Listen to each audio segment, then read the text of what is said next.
Well, good morning and welcome back to the Broadcast Retirement Network. I'm Jeff Snyder, and this is BRN Sunday for Sunday, December 20th, 2020. We've got another great show for you this week. I'll be joined by members of the media, academia, and financial services as we analyze all the information this week in retirement markets, technology, personal finance, so much more. So sit back, relax, and enjoy this episode of BRN Sunday. Well, let's kick things off with a look at healthcare. Joining us online, she's healthcare editor for Business Insider, Miss Lydia Ramsey Flanzer. Lydia, great to talk with you as always. Happy almost holidays and New Year. Great to have you on the program. Thanks so much. You too. Thank you so much. So obviously a lot going on in the healthcare arena. We had the start of usage of the coronavirus vaccine in the UK and also here in the States, but more developments this week with Moderna. Yeah. So it kind of feels like Groundhog Day for all the healthcare reporters over here because we had ran the fire drill of vetting the documents that the FDA put out last week on Pfizer, and then following up with they had a big advisory committee meeting last week. And the same thing happened this week. So what unfolded was pretty much the same thing. We got a sense of how safe, how effective Moderna's version of the shot is. No real surprises there. I think this has a pretty standard side effect profile, but it definitely has one of note. I know I'm bracing myself for one day getting shots and having maybe a sore arm or a bump on it for a little bit of time. Maybe I'll feel a little tired, things like that, which is just something to brace for. It's definitely not a reason not to get a vaccine. But yeah, so the FDA should be making its decision on whether or not it'll give emergency authorization to Moderna. Probably sometime today is the guidance we've gotten or heard from other press reports.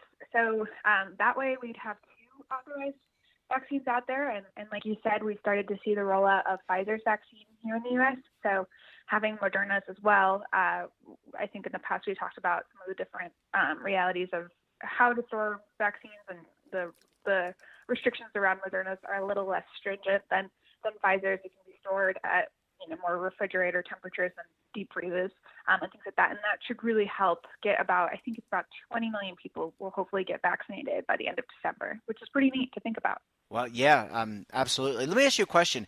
How do you compare these two? If I'm just an average Joe, which I am when it comes to healthcare, I mean, how do you compare these two vaccines? And do you get to decide if I want the Pfizer vaccine or the Moderna, or it's just all under the umbrella of vaccine? How do they compare? I'm just curious if you even have an idea. Yeah, for sure. So my understanding is, for the most part, you're probably not going to have an option. I think they're being really particular because we have such limited supply. Some places are getting Pfizer's shot, some places are going to get Moderna's shot, things like that. So it's going to be really about the logistics and how and things like that. When thinking about them kind of comprehensively, my coworkers wrote up this big story kind of laying out all the data.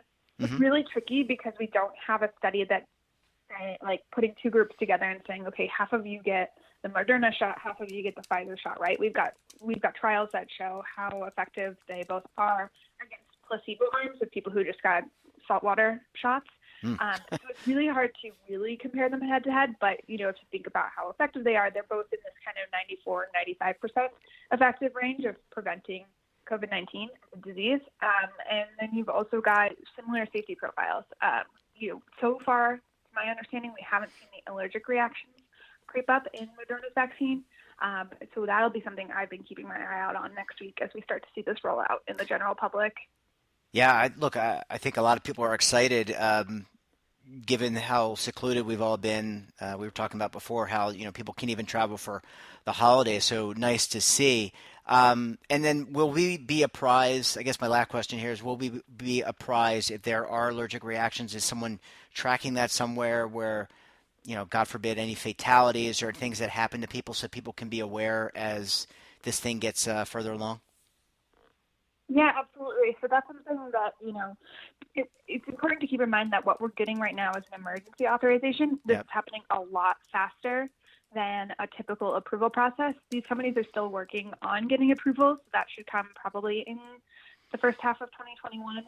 And along the way, and even after maybe they get those approvals, we're going to really be the FDA and the companies are going to be really looking at how the safety of these vaccines. So if side effects start to creep up, these allergic reactions that we've noted in the Pfizer vaccine, if those start to happen at more frequency, that's going to be recorded and put in the public record and kind of reported out. So that's the good news, is that they're really keeping a close eye on this, especially because it's going to theoretically the entire U.S. population. Yeah, well, fingers definitely crossed there. Now, onto another story. I know you and the team took a look at Amazon Care's ambitions, and I'm really interested to see. I saw the graphic; it made me kind of chuckle. Jeff Bezos in a with a stethoscope and a looked like kind of fleshed out to look like a doctor. But when you take a look at Amazon, I mean, Amazon's in every it seems like every piece of business, whether it be cloud services, whether it be retail, books, Audible, etc., audiobooks. What do you make of their healthcare ambitions? Yeah. To your point, there's no industry that's safe, right, from being Amazon That's true. of sorts. And healthcare is certainly no exception. We've seen this kind of play out a few times over the course of, it's been kind of in the last couple of years that Amazon's been a little bit more explicit with its healthcare strategy. We saw in 2018 that it bought PillPack, that was the online pharmacy, and last month it announced that it has this concept of Amazon Pharmacy of Prime-like delivery service for prescriptions, kind of growing out of that acquisition. So Blake got a look and reported out the news that Amazon Care, which was this pilot that is mostly being used right now for Amazon employees in Seattle and Washington State, and it's basically like an app that you can turn to and like talk to a doctor to get checked out for your cough or a fever or something going wrong. And so she found out that Amazon is pitching that out to other big employers. That is a really interesting development because it signals that, this product isn't going to just be for Amazon employees. It's going to be something that they're trying to, provide to other people, starting with employers, which is obviously no small group of people, right? Like a lot of us get our health insurance from our employers. And so it's a signal that, its ambitions are a lot bigger than just a pilot program, which is interesting. And the market's really noticed. I think two of the biggest telehealth players out there, Teladoc and Amwell, really took a dive on Wednesday after we put out our news, which is curious. This isn't the first time that's happened. Usually when news about the Amazon Pharmacy's ambitions come out, you see CVS and Cigna and United Health, all the big players kind of take a tumble because people are quite nervous about this effect. Yeah, but if you're a consumer, I mean, this telehealth trend, and we've seen this really grow, as you've talked about on the network and on the pages, the virtual pages of Business Insider. I mean, this telehealth trend has grown since the pandemic started, and it makes sense that a technology company, I kind of lump Amazon as a technology company, not just a retailer, and it seems like they've got the right apparatus in place to reach people. And look, if telehealth is something that's going to be used by employers, why not? If you can do a good job with it, why not take a stab at it, right? I mean, why not put something out there in the market? Right, for sure. And it's one of those things too where I think about this a lot. Employers might be the next step, but I wouldn't expect it to be the full step. I think it's a really important group to prove it out in, but you could probably see Amazon Care being pitched to health insurers. That's a logical other step. Being pitched to consumers, things like that. I'll be really curious to keep an eye on them and see what they end up doing. Yeah, absolutely. Well, look, there is no drought of stories in the healthcare arena, Lydia. Really appreciate you spending some time with us this afternoon, and I want to wish you and your family a very happy holiday, and we look forward to having you back after the new year. Thanks so much. Great to right. chat with you too. Take Happy care. holidays. Bye-bye. Welcome back, and now we're going to switch gears, talk a little bit about tech. And joining us online, he's lead advisor and executive producer for Seven Investing, Mr. Daniel Klein. Dan, thanks so much for joining us on the program this morning. Oh, thanks for having me, Jeff. Yeah, happy holidays and to you and your family, and always enjoy catching up with you twice a week, once on the podcast every Sunday, and then every Tuesday we talk a little tech. We've got great shows planned, of course, for the remainder of the year. So, Dan, what's top of mind? Because I know you wanted to talk about not only the Xbox, but you wanted to talk about some of the regulations that are happening in European Union. So let's talk about the European Union. And we're seeing this in the United States as well. It's just not as far along. So there are a lot of questions about how big tech operates and whether they're monopolies and whether their practices are fair. So the EU has decided to go after some of the big tech companies for what, for call it being self-preferential. So like when you get an iPhone, there's the music app is already installed. Spotify's not there. It's Apple Music, the Apple Maps, not Google Maps. And sometimes, in some cases, it can be very difficult to get the ones you want or to get rid of the ones that are already there. There's certain apps you simply cannot delete on an iPhone or on a Mac. And Europe is going to not allow that.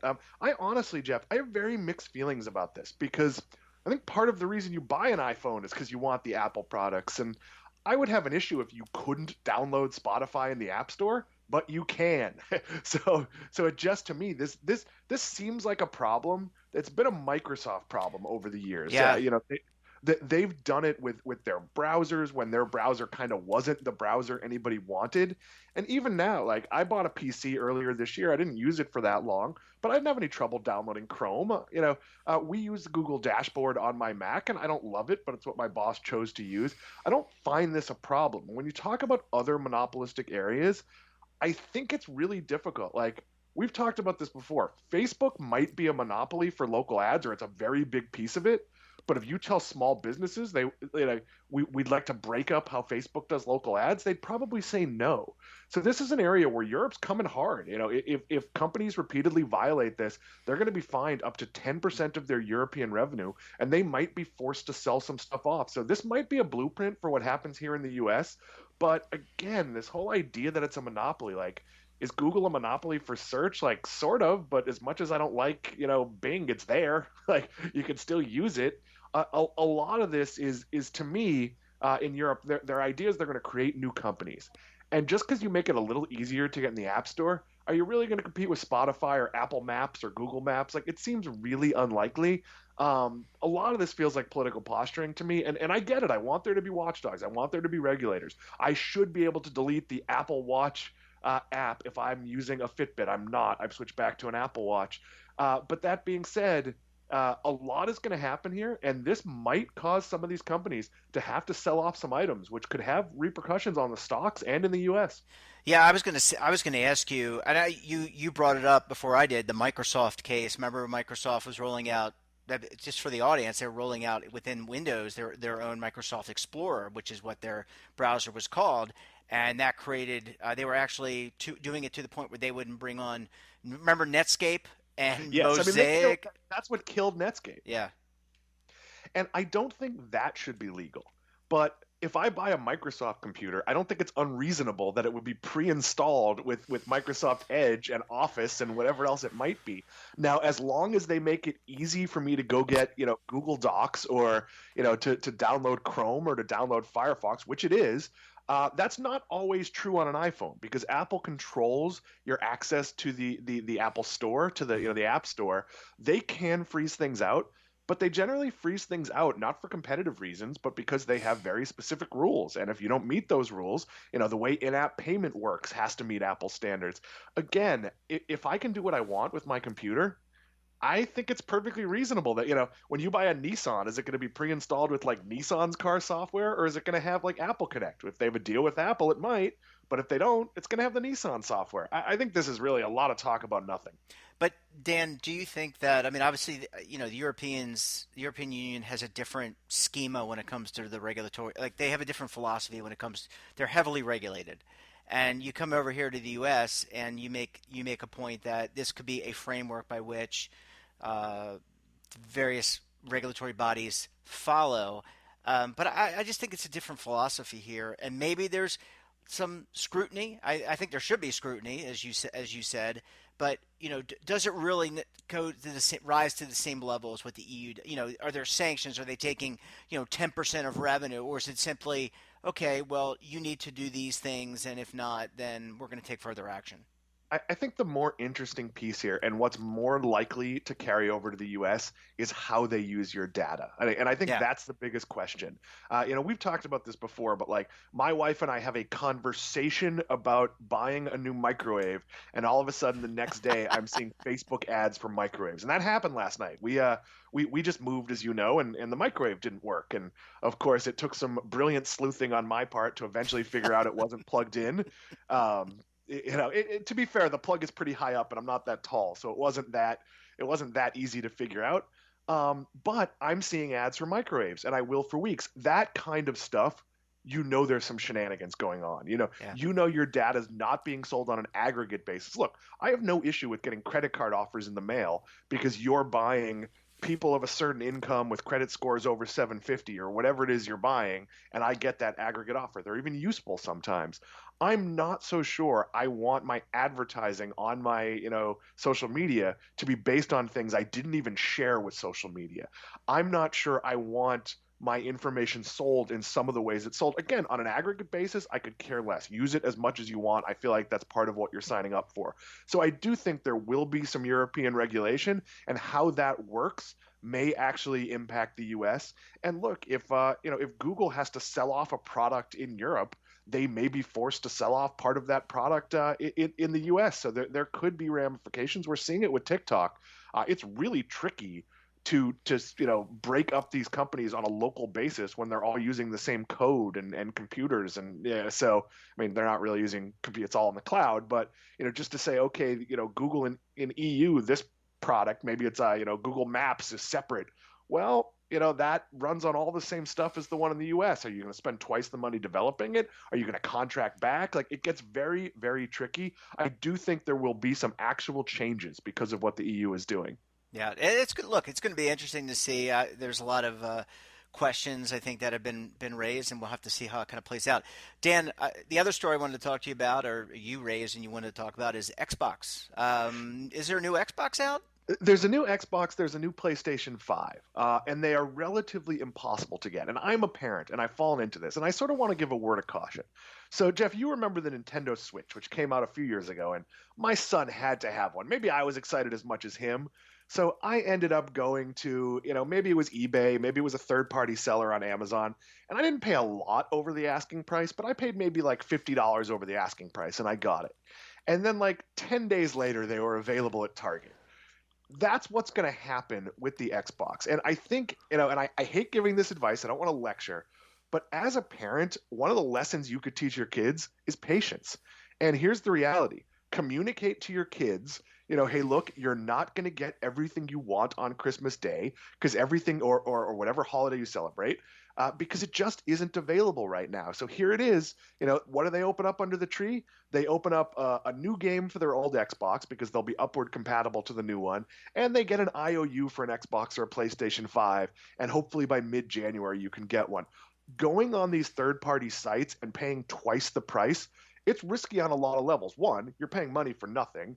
Two, you don't know that you're going to get what you think you're going to get, and there's a lot of scams out there, so you need to be very, very careful. And the reality is, they are making them as fast as they can, and they will catch up. It's never been, 3 months later when you get the Xbox. There'll be steady supply, and it's all well and good to, get up early and go see if Target or Best Buy has some. There is steady supply. It's just selling out very quickly. But this is not the year, to be killing yourself to get this kind of stuff. It's just, it might be time to sit down with that financial lesson that you don't always get what you want right away. And look, I'm excited for the new Xbox too, like probably more than my son. He's perfectly happy with the current Xbox. And, February 1st, I'll drive over to Target or Best Buy or GameStop and I'll pick one up. Did you recognize that you quoted the Rolling Stones? Can't always get what you want.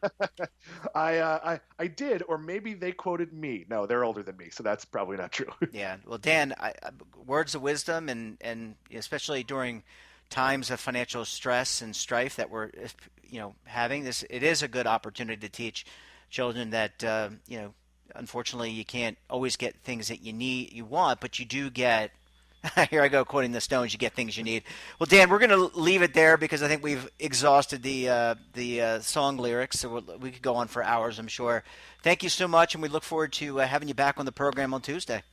I was going to hit you back with the waiting is the hardest part. So Oh I'll see you gosh, Tuesday. Tom Petty and the Harvesters. Dan, great to see you. Bye-bye. I'll see you later. Bye. Welcome back. Now time to talk markets. Joining us on the line, he's lead anchor for the TD Ameritrade Network. In fact, you can watch him on Markets on the Close and Morning Trade Live if you tune in the morning and in the afternoon. Mr. Oliver Rennick. Hey, Oliver. Thanks so much for joining us this morning. Thanks for having me as always, Jeff. Oh, well, look, you are, if there's one person who's in the throes of what's happening with the markets each and every day, it's Oliver Rennick, and I want to make sure we check in with you. So what are some of the key themes that you've seen kind of develop this week? I know we've got Christmas on the horizon. We just had an election. We seem to have some stability. We hope we have some stability. So what are some takeaways for our listeners? So the big thing from a macro perspective right now is, of course, when and if are we getting stimulus and what that's going to do. That's kind of what everybody is focusing on as the main next potential catalyst for markets, either up or down. But actually, I've kind of been focused on something a little bit different. What I've been trying to really hone in on is the relationship between the market and COVID, which is still really the most important thing. Because the backdrop here last time we spoke, and generally what the market has been doing now since September for 3 months, the market has been rotating into companies that will perform in a recovery. We've seen over those 3 months bond yields rise, reflecting that potential for recovery. And we've seen cyclical stocks, those depend on the economy, outperform, and the quarantine trade lagging behind. So that's changed now over this week and the last week as well. And there's something very interesting happening because investors aren't selling the reopening stocks. They still are comfortable with owning these companies that depend on the recovery, but they're also rushing back at the same time and buying up a bunch of the quarantine stocks and the tech plays that did well throughout the crisis.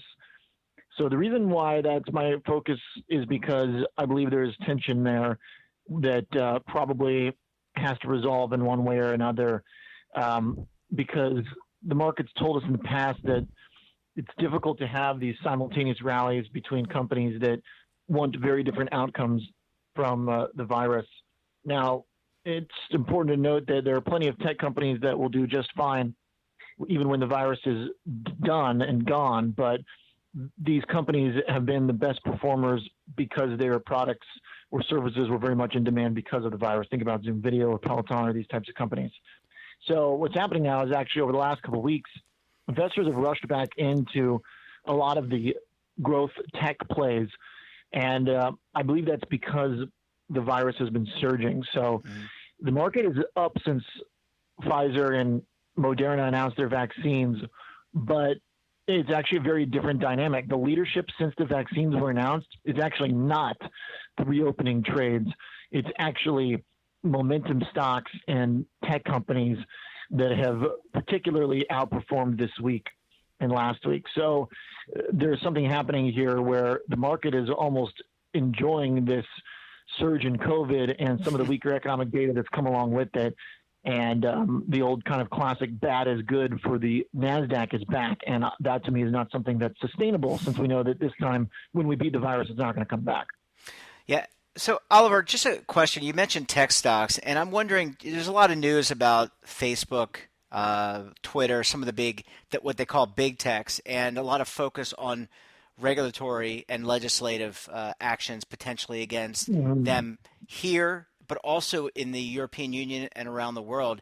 Any thoughts on how that kind of plays out, or does that play out at all in terms of what people are perceiving in the market or buying and selling in the market? Or is that just like, okay, that people are just kind of ringing the bell, they're upset for whatever reason, and they're not really going to do anything? How does that get kind of processed? I think it probably does matter. I think that there's probably a reason why there are plenty of tech companies making new highs, and social media stocks like Twitter and Snap, they're at new highs, but Facebook is not. So I think that's probably showing up there a little bit in terms of the kind of monopolistic accusations and whether or not there will be real breakup that happens is, I don't know, that kind of requires a sort of political savviness that I don't really have, but whether or not it would kind of derail the companies. I'm not so sure. I think that this is probably going to be something that shows up in the stock if it becomes more of a reality. I think that there's been kind of a lot of barking without a lot of bite from the government side. And until it shows that until it's clear that something really meaningful is going to change for these companies, then I don't think it's really a massive part of the story just yet.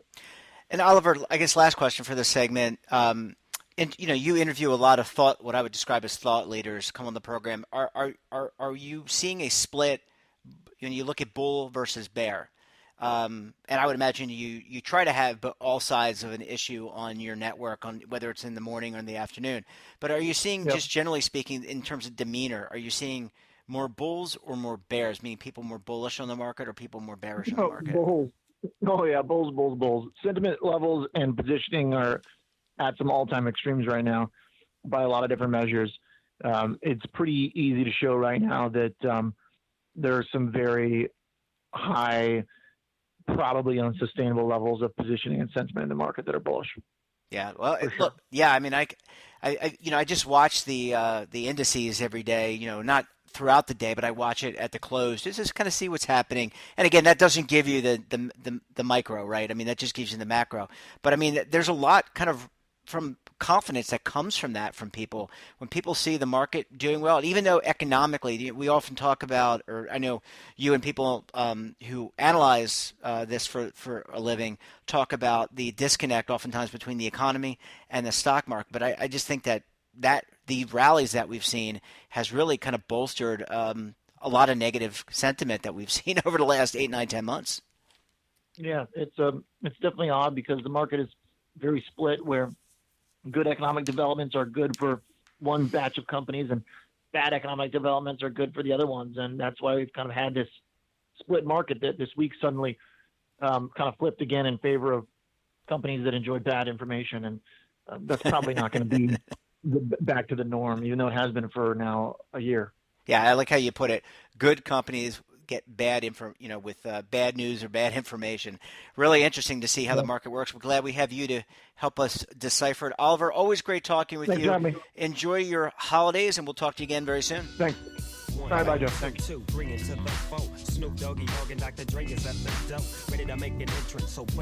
Welcome back. Now time to take a hard look at real estate. And joining us on the line is Market Watch's real estate reporter, Mr. Jacob Passy. Jacob, always a pleasure to talk with you, and looking forward to your insights this week on real estate and all things above. Yeah, no, glad to be here. So what's I think when we last chatted 2 weeks ago, mortgage rates had reached an all-time new low, and there's some stumbling blocks I think in terms of creating. There's a bit of a housing inventory shortage. Any updates this week? What's top of mind for you and the team at Market Watch? Yeah, well, it's funny you mentioned that because since we last spoke, mortgage rates have hit another all-time low. So, this is going to be probably a trend for some time. Although, the issues that I think I mentioned last time still remain, inventory still being a huge issue.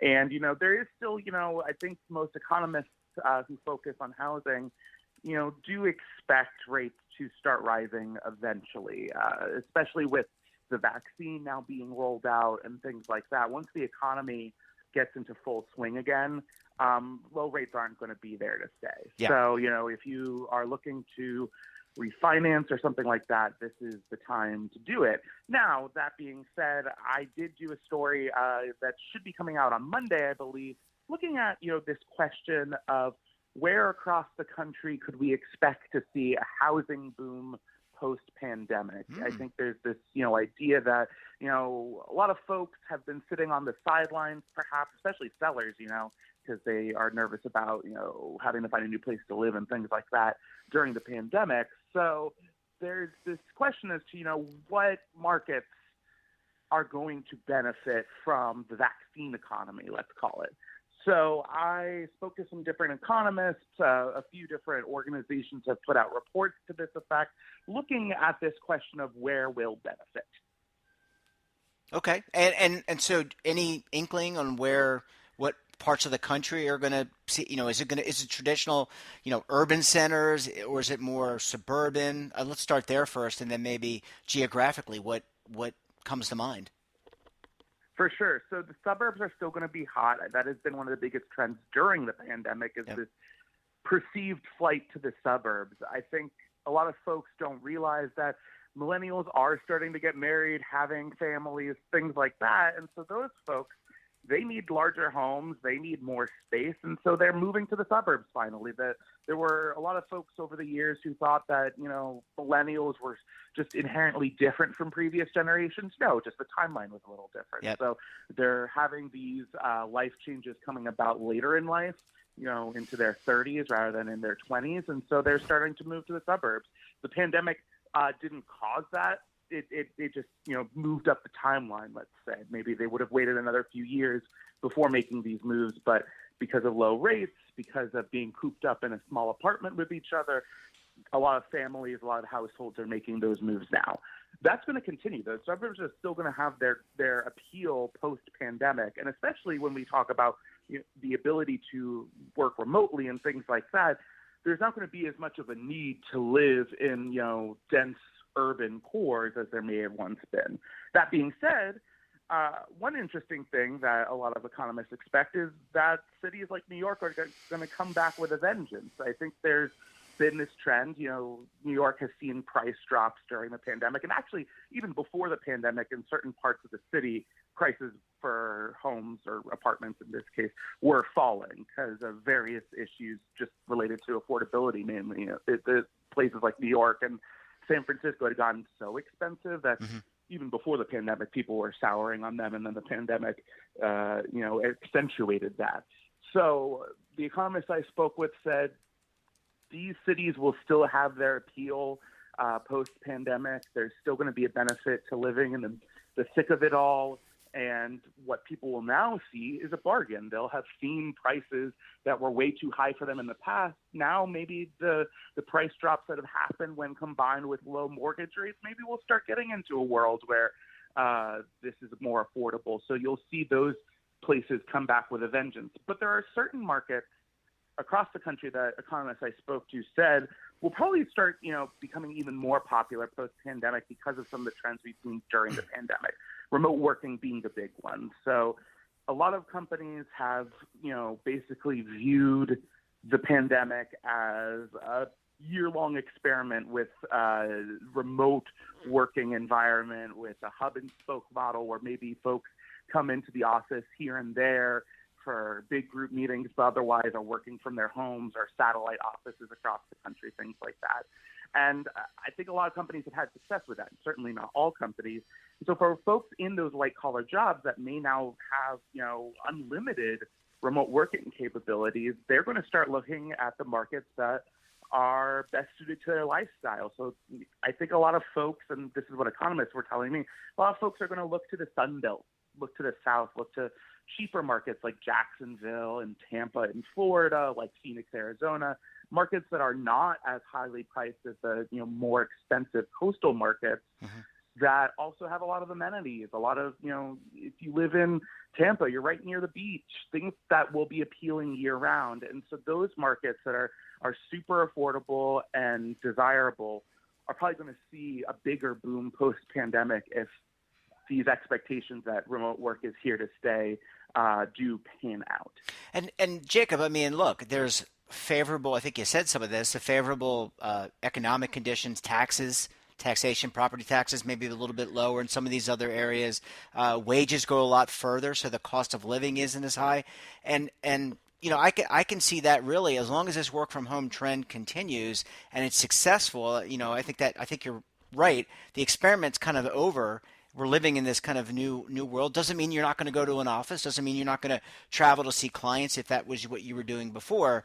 But I do think that this will create an incentive, and I want to get your opinion on this because you talk to the economists, I don't. If this is going to create an incentive for people to move, that lower cost of living, that lower taxation.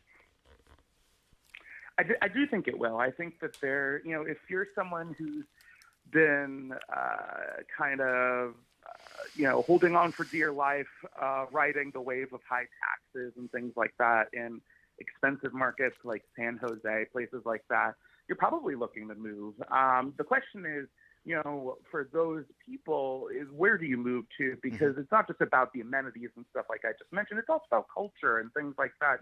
If you are someone who works in the tech industry, there's a benefit to living among other folks who work in the tech industry. So you may not move to somewhere like Jacksonville, Florida, where there isn't, a super expansive tech employment base. You might move to the Research Triangle, as it's called, in North Carolina, where there's a lot of high tech sciencey types who live in that area, work in those industries, and benefit. There's a benefit from the information sharing, and I think a big concern for folks is, well, I have this job, but let's say I get fired or laid off or decide I don't want this job anymore.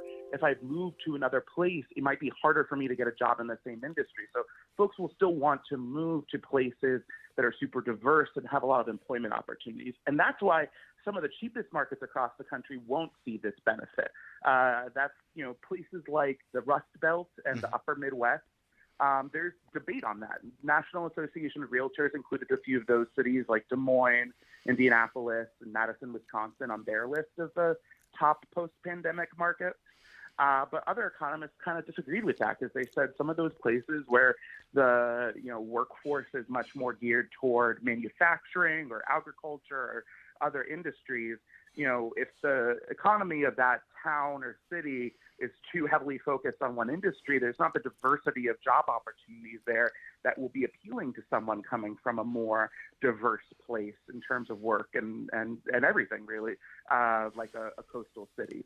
So when you look at that, those markets are probably way more affordable than most markets across the country, but they may not see the same boom that somewhere like Tampa, Florida will. Yeah, well, I think Or could. or could, right. I tend to agree with you on that. And I just had, as an aside, Jacob, I mean, everything you're covering, it sounds like such a fun topic to cover real estate each and every day of the week. I mean, I know you were doing a lot in personal finance, and you still do, but this beat seems like it's a real fun beat for you. Yes, lots of. It's a good excuse to. I'm definitely one of those people who loves to troll Zillow looking for fun listings and things like that, and it's a good excuse to justify that. Yeah, and hopefully when COVID passes us, you'll be able to, maybe the Market Watch will send you out to different locations to sample the culture. You can do a whole show, maybe a whole sampling set of stories in different locales around the country. Well, Jacob, we're going to leave it there. Always, always, always a pleasure to talk with you, learn more about real estate. Wishing you and your family a wonderful holiday, and we'll look forward to talking to you very soon. Same to you. Take care. Bye-bye.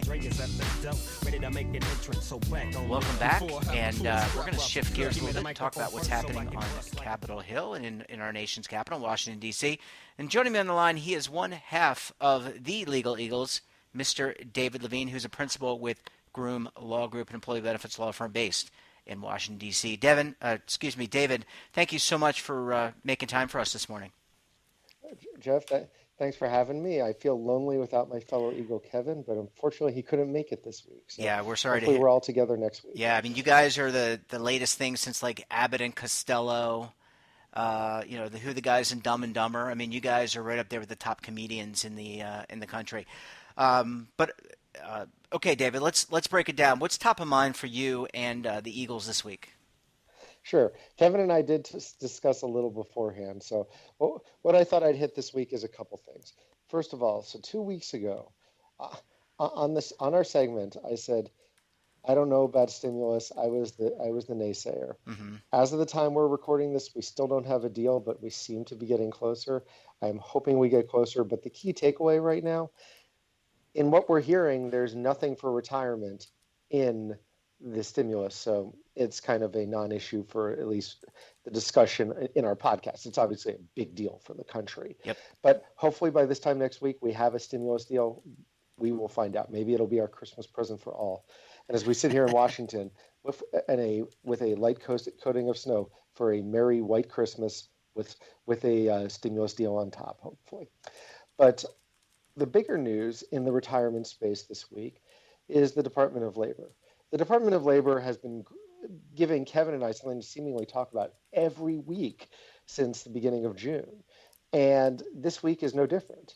The Department of Labor put out its finalized guidance about the exemption that sort of helps fiduciaries who might be conflicted provide services to plans uh, under sort of the new old fiduciary rule. Mm-hmm. And this is an exemption that was proposed over the summer. There was a lot of commentary because the way the exemption's written, the exemption, like any type of rule, isn't that long. It's several pages long.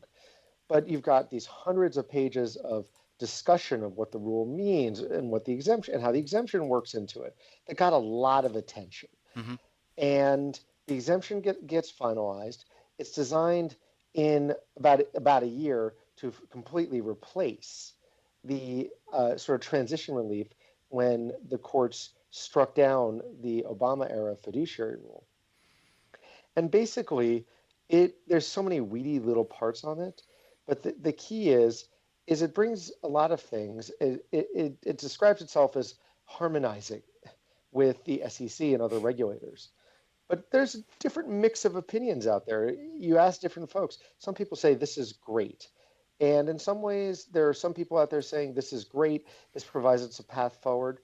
But interestingly, there's some people who say, well, this rule feels like something, not as protective of industry as maybe that people would have expected. And what it means on a very high level, just to start with the high level, is it's effective in 60 days. Mm. If any of us can do any math, you and I both know what 60 days from now is. Not the Trump administration. It's the Biden administration. And we have history and precedent on this. There was a lot of work being done on fee disclosure at the end of the George W. Bush administration, and the Obama administration came in with stuff that was all ready to go and said, wait, we're going to make some changes. It's normal. Democrats and Republicans both do it.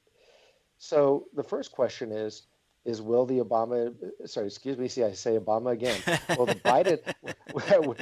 Biden administration come in and say, hold on a minute, we're going to give this some more thought? Because there have been some thoughts from some consumer groups and some Democrats who are leaders on both in the Senate and the House saying, we don't think this goes where we think it should be. It doesn't go far enough in protecting consumers. There are others in the industry who say it sounds too much like a Democratic proposal. So take everything with, hey, this might change. They have to go through proper notice and comment and all the proper rulemaking rules we've talked about before to start changing things in a lot of these cases. But it might change.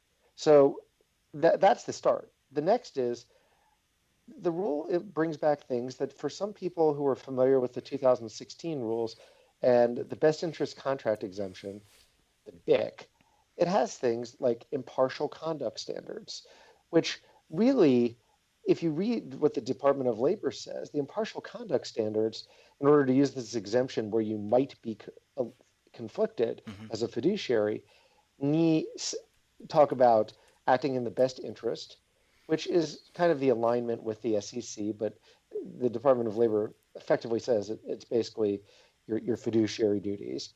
And it also talks about, disclosing material conflicts of interest, fee disclosure, a lot of stuff people already do. And that's how the Department of Labor describes it. There's lots of different camps on that. So there's a bunch of record keeping, reporting type of things you need to have available. So there's a whole bunch of steps that for those who knew the BIC might sound familiar. So people are still digesting that at this point. Another thing that I think, go ahead, Jeff. What's your thoughts? No, I don't have any thoughts about that. I was going to ask you just with going between a new administration, if you're a plan sponsor, okay, and you're looking at these rules and they're becoming potentially effective past January 20th, how do you balance whether or not you actually take action, or should you take action, or should you plan? Discuss these things as a committee, as a retirement committee. I guess I'm just wondering how you balance all these things, knowing that, it's Washington, D.C., things can change. That was my other question, David. Jeff, that's a great question. And ironically, I had a committee meeting yesterday after the rule came out the day before. How'd it go, David? So, I'm sure it went great. It went fine. But there's a couple things to keep in mind.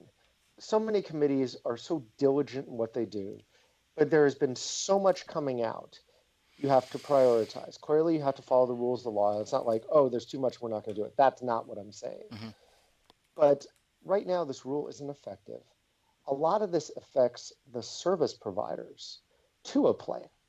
So from a plan fiduciary perspective, so I did a very brief overview of the rule, but I said, well, let's wait and see what comes from the Biden administration, and let's also see how your service providers start communicating with you over this. But be aware of it. It's like a lot of the other rules, whether ESG and some of the rules there. We've been talking about some of the pecuniary factor issues and the proxy voting guidance that came out, and on and on and on. We talk about these things, but in some cases, it's just being aware, but not necessarily jumping on it. That's my view of the world. I don't think there's any one right view here, but it's kind of like when a law changes, sometimes people amend their plans. The great example I'll give is in the Pension Protection Act passed. They had all these new automatic enrollment features, but we had no IRS guidance. I know some folks, and I understand why they did. They were trying to do good things. They jumped ahead and amended their plans before they had much guidance. Then it turned out the guidance was different and they had to change everything up again. So to me, it's sort of balancing the practical of what do we need to be focused on now and be aware of for later is the big thing. Thanks, David. I appreciate that answer. Thanks, Jeff. I'll only say one more thing, because without Kevin here, I love talking to you, but you don't bicker with me like Kevin, so it's kind of. Oh, I'm sorry. I get Do to you say want me to? whatever I want. Well, I mean, I'm not on the same level when it comes to the legal aspects of things, David. So there's not really much that I can argue with you about, unless you want to talk about baseball or sports or Star Wars trivia. That's probably where I can.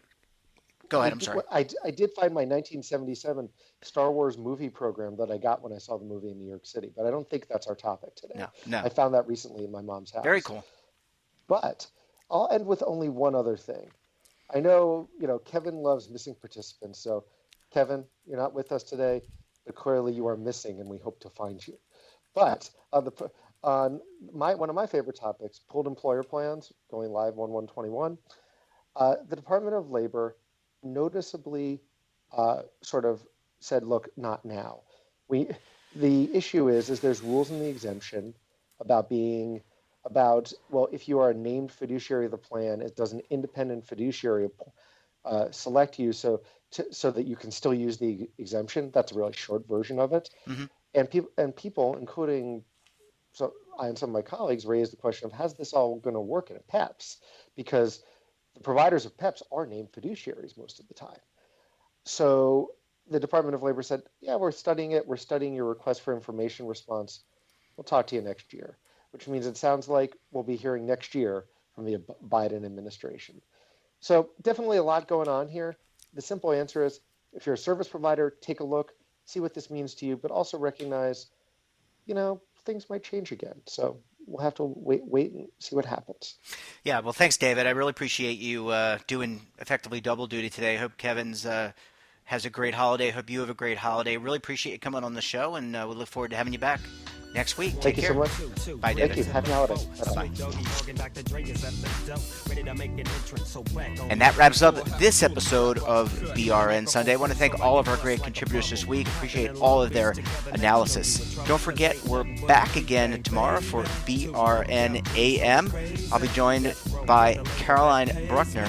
She's managing director for the Kogod Tax Policy Center. We're going to talk a lot about taxes, things you should know as a gig worker. Really interesting. So until then, I'm Jeff Snyder. Stay safe, keep on saving, and don't forget, roll with the changes.